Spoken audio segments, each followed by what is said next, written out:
చింతలన్నీ తీరనయ్యా నిన్ను చేరగా. ఎంత మంచి దేవుడవేసయ్యా, ఎంత మంచి దేవుడవేసయ్యా, ఎంత మంచి దేవుడవేసయ్యా. చింతలన్నీ తీరనయ్యా నిన్ను చేరగా. ఎంత మంచి దేవుడవేసయ్యా. హల్లెలూయా.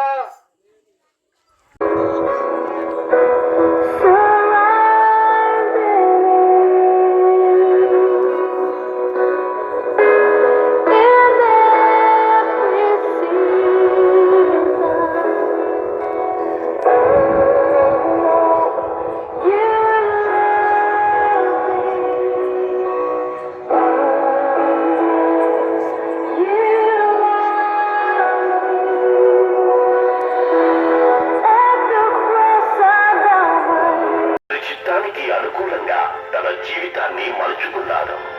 ఆ క్రీస్తు జీవితం మనందరికీ ఆదర్శం.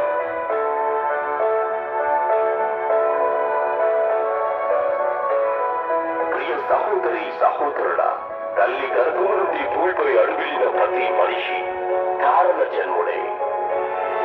మన జన్మ వెనకాల ఓ పరమార్థుడు దాగి ఉంది. అదేంటో కాదు, పరిశుద్ధులుగా నీతివంతులుగా జీవిస్తూ మనందరి కన్న తండ్రి అయిన దేవుని చిత్తాన్ని నెరవేర్చి పరములకు చేరిపోవాలన్నదే మన జీవిత పరమార్థం.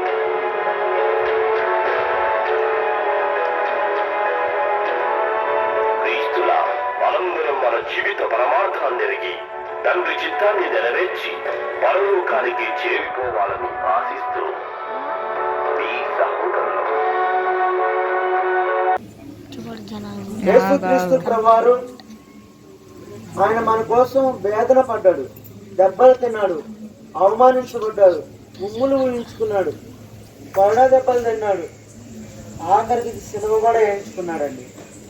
ఎందుకో తెలుసా అండి, మనుషులు అంత భయంకరమైనది. ఆ పాపములు క్షమించబడాలి అంటే పరిశుద్ధుడైనటువంటి దేవుని యొక్క రక్తము చిందించబడాలి అని దేవుడు ముందుగానే నిర్ణయించాడు.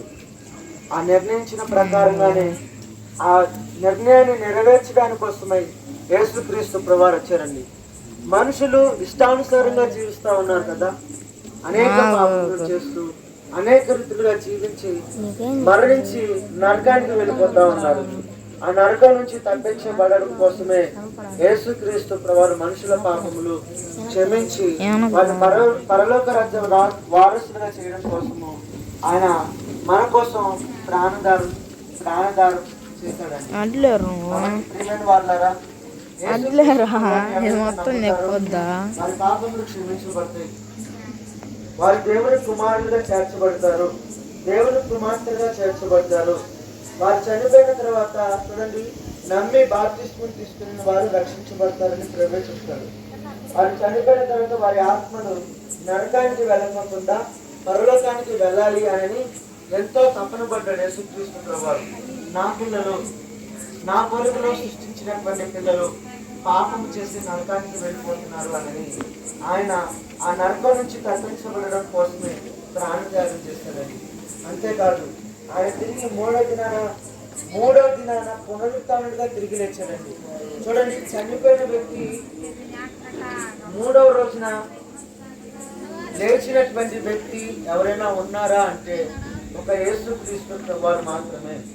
ఆయన అలాగా చనిపోయి తిరిగి మూడో దినాన లేచిన తర్వాత ఆయనను నమ్మినటువంటి వారికి పునరుత్థాన శక్తి ఇవ్వబడింది. అంటే పునరుత్థాన శక్తి అంటే, పునరుత్థానం అంటే మనిషి చనిపోయిన తర్వాత లేపబడడమే పునరుత్థానం అంటారు.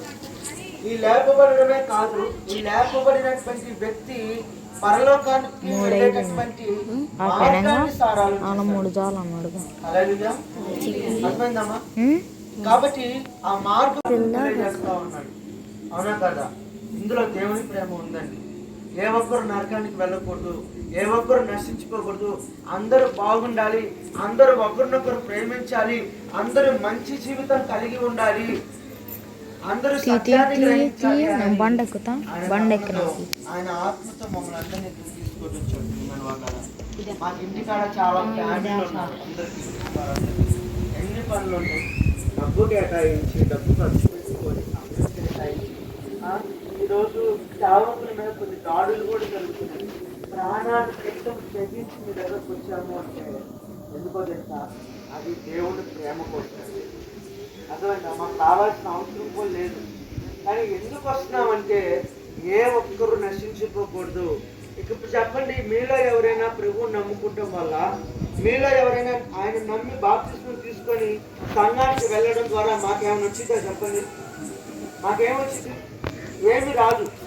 కానీ మేము ఎందుకు చేస్తున్నామంటే రక్షించబడతారు. దేవుని వాక్యం విని దేవుని వాక్యం ద్వారా రక్షించబడతారు. నరకానికి వెళ్ళకోకుండా వారు మాలాగే పరలోకానికి రావాలి అనని ఆ ప్రభు చెప్పిన ప్రేమ, నిన్ను వలె నీ పొరుగు అని ప్రేమించు అని చెప్పాడండి. అర్థమైందండి? మేము ప్రభువుని నమ్ముకున్నాం, మేము చనిపోతే రక్షించబడతాం.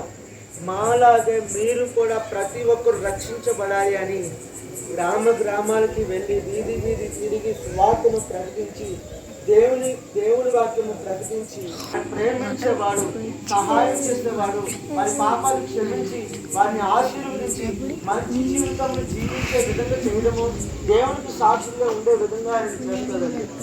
కాబట్టి వారి కాబట్టి సాక్ష్యం అనమాట దగ్గరలో ఉంది. తొందరలో మంచి మందిరం ఏర్పాటు అవుతుంది.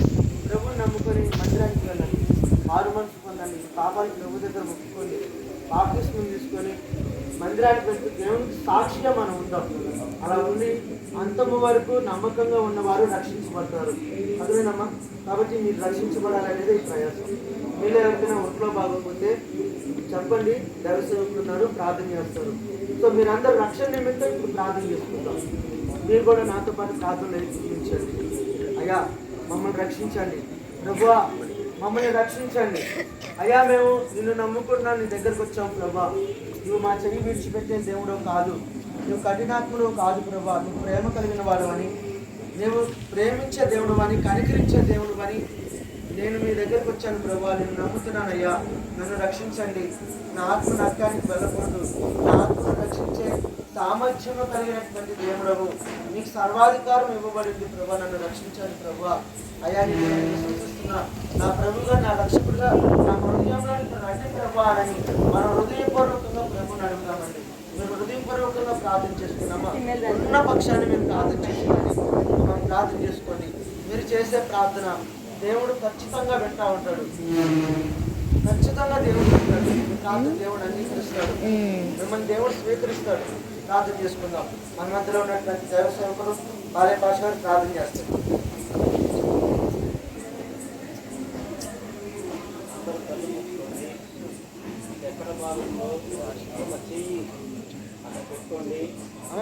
బలహీనంగా ఉంటే చెయ్యి ఆకాశం వైపు చూపించండి. అందరి మీద చేయి పెట్టుకోండి. మరొకటి ఆకాశం వైపు చూపించండి. శ్వాసంతో ప్రార్థన చేయండి. ఆ పరిస్థితులు మార్గడానికి పొందున్నారయ్యా. ఆశ్చర్యకరుడు, ఆలోచనకర్త, నిత్యుడు, బలవంతుని దేవుడు, సమాధానకర్తమైన ఇప్పుడు వరకు ఈ పల్లపాయల గ్రామంలో రక్షణ స్వార్థ ప్రకటించడానికి తెలిసిన కృపాభాగ్యాన్ని బట్టి వందనాలు. అయ్యా ఈ గ్రామం అంతా తిరిగి ప్రభువాని రక్షణ స్వార్థను ప్రకటించాం. ఈ రక్షణ స్వార్థ అర్థం కావడానికి వీలు నాయన. ప్రభా ప్రకటించిన ఈ వాక్యము తండ్రి ప్రతి హృదయంలో కార్యం జరిగించండి, మారు మనసుని కలిగించండి. రక్షణ లేని వారికి రక్షణ, మారు మనసు లేని వారికి మారు మనసు సాగించమని ప్రార్థన చేస్తూ ఉన్నాం. అయ్యా ఇదిగో నాయన, అలాగే స్క్రీన్ మీద ప్రతిభ ద్వారా ఈ జీవిత చరిత్రను కొన్ని పాటలను ప్రభువా మరి చూపించడం అనేది జరిగింది నాయన. చాలా మంది చూస్తున్నారు ప్రభా, సత్యాన్వేషణ జ్ఞానాన్వేషణ చేస్తున్నాయన. వారు సత్యాన్ని తెలుసుకునేటువంటి జ్ఞానము బిడ్డలకు దయచేయమని ప్రార్థన చేస్తూ ఉన్నారు.